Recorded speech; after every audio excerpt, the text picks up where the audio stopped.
Hey guys, what's up? When the next part? Yazzie, my phone is giving me problems. I need to try and get this as fast out of the way as possible, but this dream was extremely detailed and it told me so many things and I need to share them all. Anyway, very well. So these boys that were teenage age, more or less, they were kids, okay, that I felt like in good to behind. I allowed them to lead me, even though initially I started off kind of, but they're kids. What am I doing following kids around? I felt arrogant. I even had a crush on one of them, and I smothered my crush, like my feelings that I had for him. I realized that this is inappropriate. He's just a kid, right? Type establishment thing.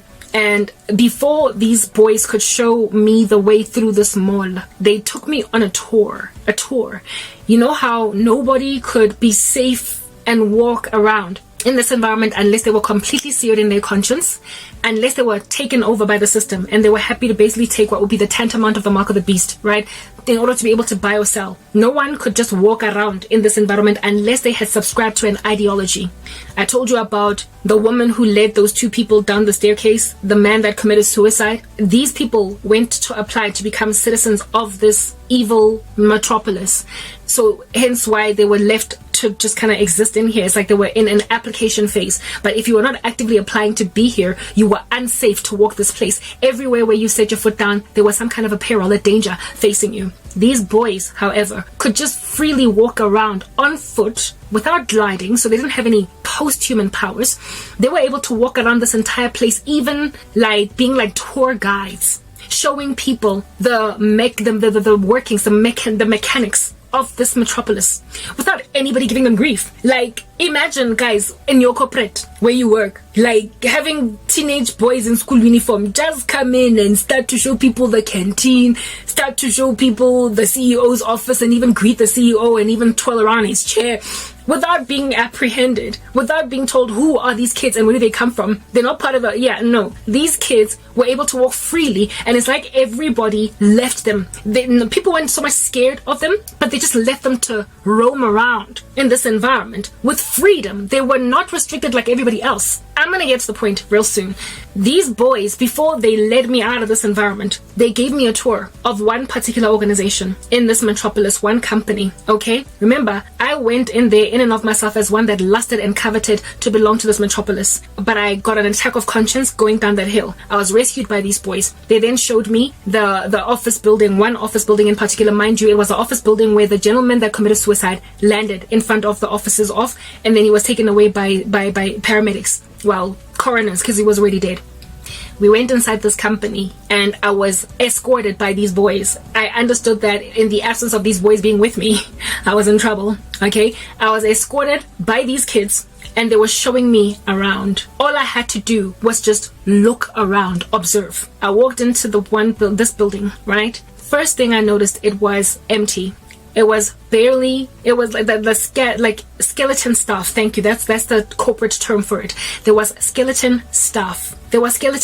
Yet again, going back to Timothy Alberino's point, where he pointed out that the next industrial revolution is going to use AI for the better part, and human beings are not going to be that needed. There's going to be very little use for human beings. When you walk into a regular corporate, guys, today, it's bustling, teeming at the folds with warm bodies, human beings made in the image of God, working for those companies. In this company, I could count them on my one hand. In this large skyscraper, it was a big company. In the lobby, where it is that it would be likely the busiest environment, bustling canteen area, it was scant with human resources. There was barely anybody, but it was huge. It was massive. And remember, this is a beautiful environment. It was gorgeous.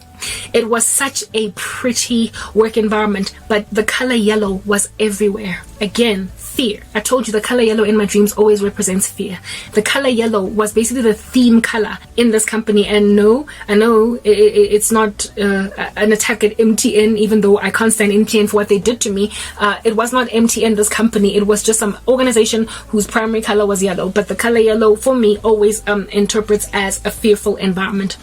It was a big company. Even the reception was not manned. Their reception was not manned, but it looked like a typical beautiful office building with finishes that are to die for. High-end, upmarket, but it was scantily populated. It was scantily staffed. It had barely anybody working there. And for me, I just kept looking around, and what rose in my heart? covetousness. As soon as I walked into this building, I got sad that I don't work here. I suddenly wanted to work here. And not suddenly, I came here wanting to get a job, vele vele. I wanted to belong to this system. I so desperately wanted to work there that I was jealous, I was covetous, and I was saddened by the fact that I did not work there and that I'm highly unlikely going to get hired there because nobody in this metropolis respects people like me. Herein lies the burgeoning covetousness in me, the scant staff members. But guess what was happening to the building as I was walking through it? It was morphing, guys. It was alive. The building was alive. It was alive. It's like the walls could hear me. It's like they could talk. It's like they could grab me if they wanted to. The floor I was walking on, I was not falling around or unstable all over the shop, but it was moving. It was alive. The building was alive. Yet more evidences of artificial intelligence. The organization was run by AI, and AI motioned everything, and it only needed 1 or 2 people working in it. That was the Lord showing me the future that the world is headed towards right now, where companies are barely going to need any people working for them, just machines. And anyone that works there, like I said, just 1 or 2 people so that they can switch on the machines and switch them off. So here it is that I'm working in this company as an observer, and nobody is asking me questions because I'm with these, guys, these like free reign, do what you want to do. Nobody questions them. And I see then the first employee, but this time around, this employee, instead of her gliding, because remember, everybody in this environment glides, but this girl was not gliding, and there was a reason why she wasn't gliding. It was because of what she was wearing. One of the employees rocks up and she's busy. She's on her cell phone. She's working. Like, it's like bumping into some chick working and she's on her phone and she's not even paying attention to you when you walk into like the lobby of a company. She wasn't looking at me. She wasn't doing it. She was just working. But I found myself greatly covetous and envious of her. But I noticed something on her. She was rocking the shoes that she was wearing. That's why she wasn't gliding. I had to see her shoes. She was wearing, those shoes that Chinese women wear, those wooden ones, with socks. They wear socks and these like flip-flops that are wooden. And they walk on them like, those Chinese shoes. She was rocking those shoes with those socks. Like basically Chinese shoe footwear. You get my point, guys. You know what I'm talking about, right? They wear those wooden clogs with the, what do you call this? With socks. They wear them with socks. She was wearing that for shoes. She was wearing that for shoes. Now, what do shoes represent? Either a ministry or a direction or a calling, a purpose, a walk. It's a walk, right? We wear gospel shoes. The shoes, it's written in the full armor of God and God's word that the shoes are the gospel message. We preach the gospel with the shoes. Also, it is written in God's word that how beautiful are the feet of him who delivers what? The gospel news. So here God was showing me what these people are delivering, what their feet, what their walk is, the staff complement in this organization. The few of them that are there, their feet were those Chinese women's shoes with the socks. What was God showing me with that?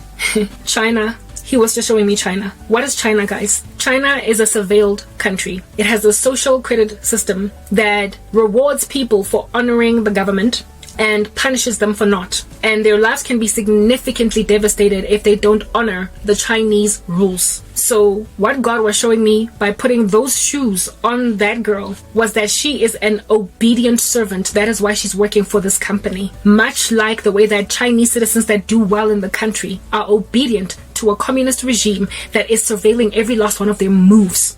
With facial recognition software, with activity that they do through their credit cards, any motion like they literally are watched 24 hours a day. And if they do good, their credit score goes up and they get freebies. They get given, airport rides, or it's like miles on an airplane. They get given all of these freebies. If your social credit score is high, you are number 1 in receiving jobs and what have you. But if it's really low, you might even be denied a plane ticket to purchase so that you can travel to wherever you want to go. You can't use a train because your credit score is bad. You have to use a bus. Deal. Travel for hours on end while other people get to their destination in just 45 minutes. That's what the social credit score system in China is like. And everybody in this world agrees that it is draconian and dystopian.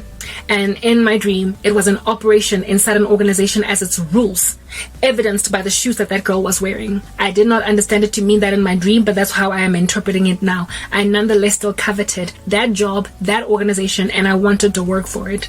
Not only did I see this girl rocking up telling me the climate of this corporate building, but she went to her boss, and guess who her boss was, to go and ask her a question. It was one of the witches that put sorcery on my life, that hurt me. She was only working for MTN for like 5 seconds, and she got jealous and decided that for the life of her, I need to be knocked off corporate South Africa altogether. That was her boss. So basically, God was showing me through that this system is already populated by certain bodies, people who are sold out to it, and they are going to grow in it, and they're going to easily embrace this system, and as a result, they're going to get perks. She was the boss, and she was sitting down on a chair. Mind you, she was wearing completely black clothes. This girl who was wearing the Chinese shoes, her pants were black, her blazer was like yellow, and her little chiffon scarf was red in color. I've explained those colors to you. Black means just darkness, you're in the darkness, but the socks were white and the shoes were like the brown ones. It's the Chinese system. This girl was young. She was very young. Maybe she could have been like 20, 21, right? And her boss was this former friend of mine who, she was older than me by 1 year. So this year she's 39. She's 39. Okay. This woman, God was showing me, she got everything she wanted. She bewitched all of her friends. She bewitched her entire ecosystem, and she finally got to be powerful. She finally got to be what she wanted to be, a leader, by knocking down everybody else that she might get elevated. And it's people like this that are going to be easily recruited into the system. They will get rewarded with influence and prominence and opulence insofar as they will subscribe to the ideal. And they will be basically worshipped by everybody else that is aspiring to be like them. And this girl, this young girl, this 20-year-old that had subscribed to this and was working for this, was a willing and abiding servant to this former friend / colleague of mine that bewitched the living daylights out of my life. Yeah, God was showing me with that whole ecosystem that there are a certain type of people that have already been accepted by the system, that are working for the system, that are basically far gone, and they will not turn to me because they are so comfortable in the system, and they don't care to obey the rhetoric because it's been what they subscribe to all along. She was shrouded in darkness, sitting in this chair of hers as a boss lady, but unmoved at all as to the travesty of the situation.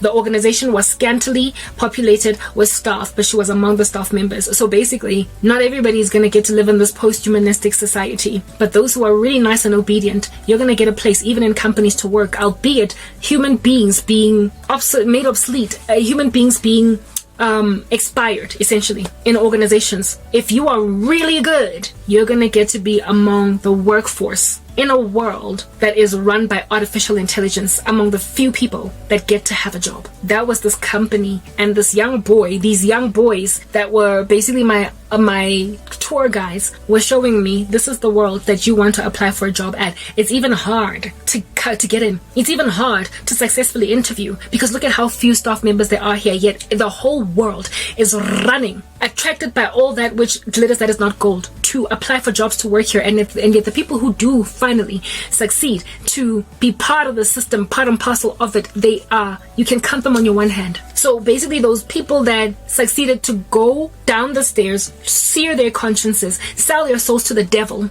to try and apply for jobs in this metropolis, most of them, if not all of them, are unlikely even to get accepted by the system. God was telling me that this is such a grand deception that people are flooding to, but most of them won't even get the benefit of it. Most of them are not going to get the benefit of them. It's only going to be a handful of, like, just a few chosen, really willing to compromise themselves to the dogs, people that will get given a place in this new society, in this basically new world order.